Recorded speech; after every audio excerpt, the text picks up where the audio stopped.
Whispered melodies and tales में आपका स्वागत है और मैं हूं आपका दोस्त और इस चैनल का सूत्रधार देवव्रत मजूमदार।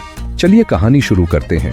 दृष्टिकोण 7 जीवन एक कहानी एपिसोड 4। अगली सुबह भैरवनाथ सुबह के 8 बजे तक सोता रहा। शुभेंदु ने उसे जगाया। भैरवनाथ को शुभेंदु के जगाने पर गुस्सा आया और वो फिर से सो गया। शुभेंदु ने देखा कि भैरव नहीं उठेगा, तब वो रूम से चला गया। शुभेंदु की आदत थी कि वो रात को जल्दी सो जाता था और सुबह 4 बजे नींद से जाग जाता था। शुभेंदु सुबह सुबह नहा धोकर मॉर्निंग वॉक पर जाता था और किसी मैदान में कसरत करता, फिर कैफेटेरिया में नाश्ता करने के बाद रूम में आता था और एक बार फिर नहाकर क्लास के लिए तैयार होता था। इसलिए वो हमेशा क्लास में समय के पहले पहुंच जाता था। इसके विपरीत भैरवनाथ देर रात तक जगता रहता था और सुबह देर से जगता था। आज भी वो शुभेंदु के वापस आने के बाद भी सो रहा था।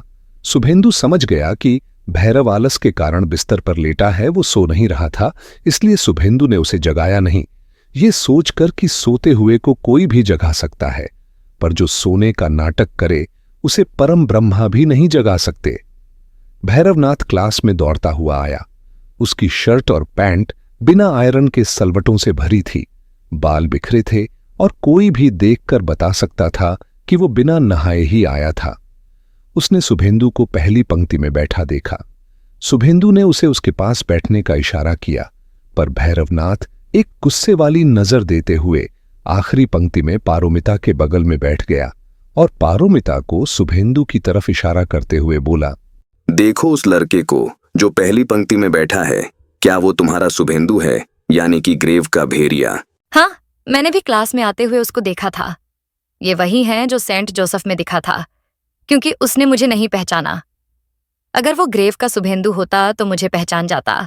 ऐसा भी तो हो सकता है कि वो तुम्हें जानबूझकर नहीं पहचान रहा है, क्योंकि वो मेरा रूममेट है और कल उसने मुझसे पूछा था कि तुमने जो कहानी सुनाई उसमें भेड़िया के आखिरी शब्द क्या थे। वो मुझे भी पहचान गया कि मैं सेंट जोसेफ में था और मेरे दोस्तों को भी जानता है। अगर वो कोई दूसरा शुभेंदु होता तो उसे क्या लेना देना था तुम्हारी कहानी से?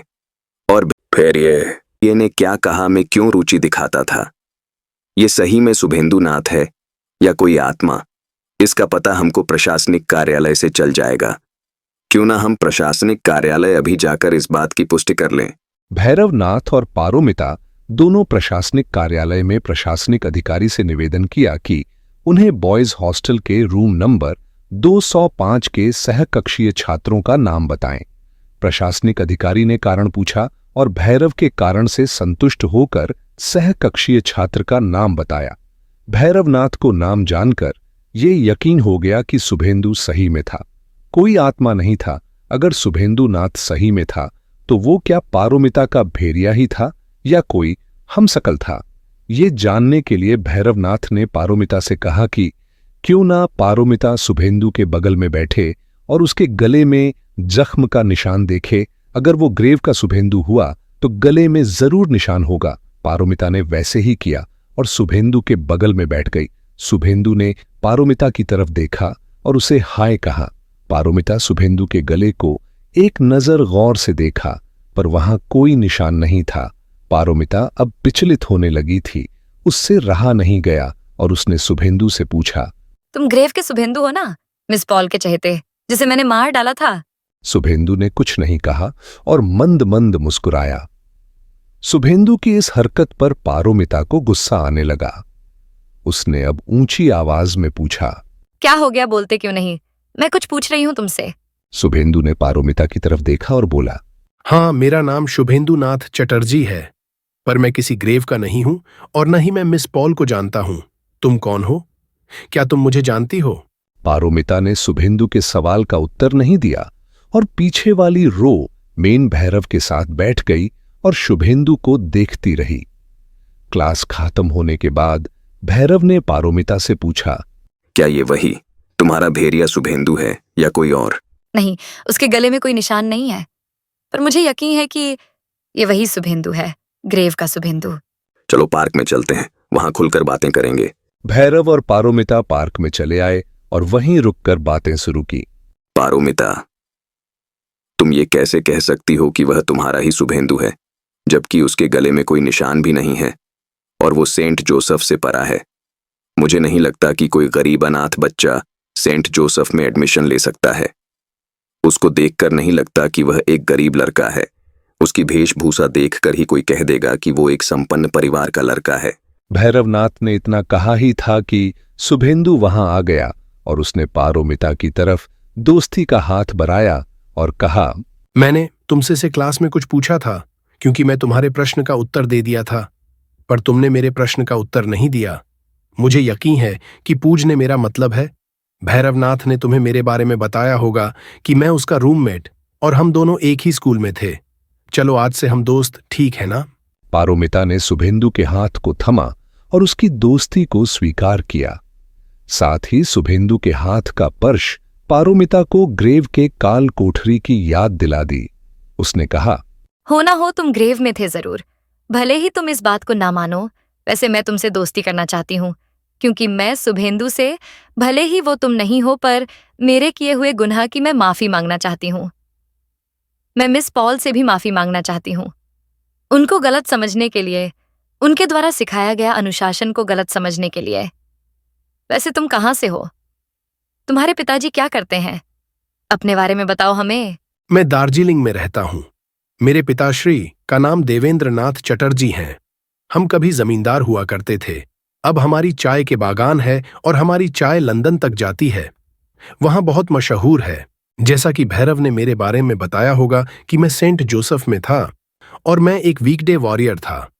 ये अलग बात है कि भैरव ने कभी स्कूल में किसी और से दोस्ती की ही नहीं, सिर्फ उसके नमूने दोस्तों के अलावा। और मैंने कल तुम्हारी कहानी सुनी थी। पर यह भी सच्चाई है कि तुम दोनों ही अपने में रहने वाले बच्चे हो जो कि तुम्हारी बनाई हुई दुनिया में ही रहते हो। जैसा भैरवनाथ सेंट जोसेफ में था, तुम लोगों ने देखा ही नहीं कि मैं तुम्हारे पीछे वाली रो में बैठा था और पार्क में कल मैं भैरव को ढूंढते हुए तुम लोगों के पीछे ही खड़ा था और तुम्हारी कहानी मैंने पूरी सुनी। फिर भी तुम लोग मुझे देख नहीं पाए। इसे मैं बेपरवाह नहीं, बेवकूफी कहता हूं।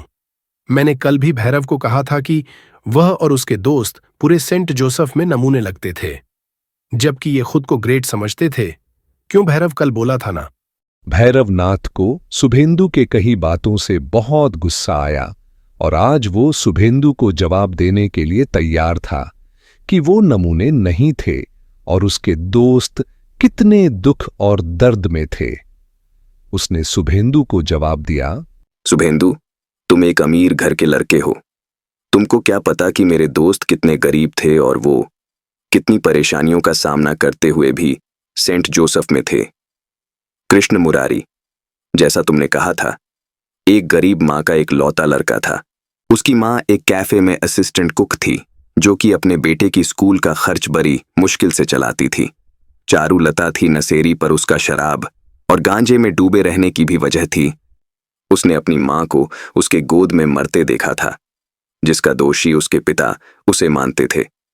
चारुलता कितनी दुखी थी और तुम वीकडे वॉरियर्स मेरे दोस्त का मजाक उड़ाते थे। तुम इसके सफाई में कुछ नहीं कह सकते शुभेंदु नाथ चटर्जी। भैरव, मेरे पास तुम्हारे प्रश्न का उत्तर है, तर्क के साथ।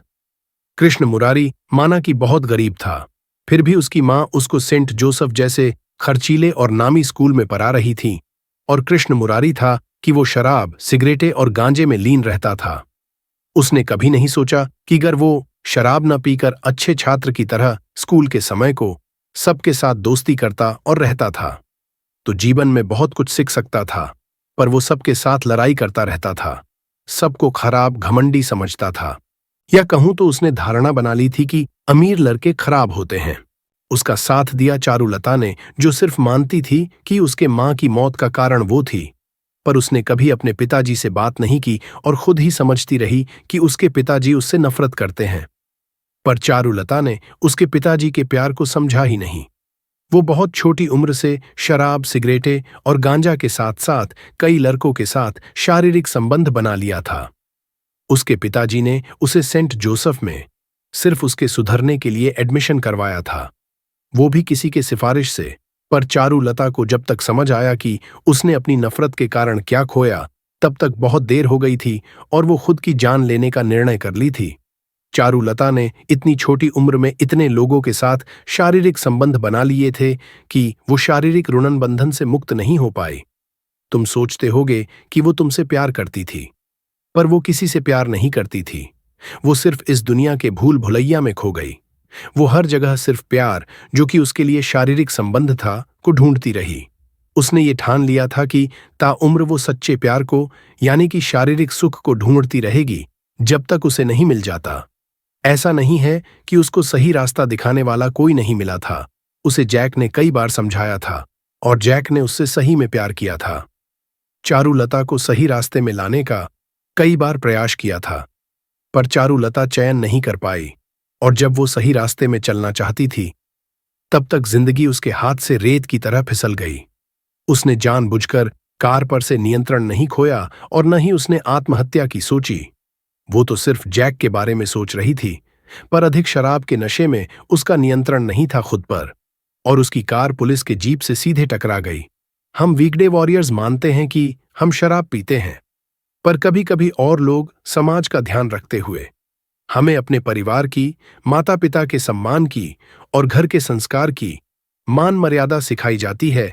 अब मैं अगर तुम्हारी कहानी का आंकलन करूं भैरवनाथ, तो तुम सेंट में आने के पहले शराब, सिगरेट या किसी भी नशे से घृणा करते थे, पर तुम सेंट में आए ग्रेट अपॉर्चुनिटी एंड पॉसिबिलिटीज की खोज में, और तुम्हारे सामने दो रास्ते थे महान संभावनाओं की खोज करने की।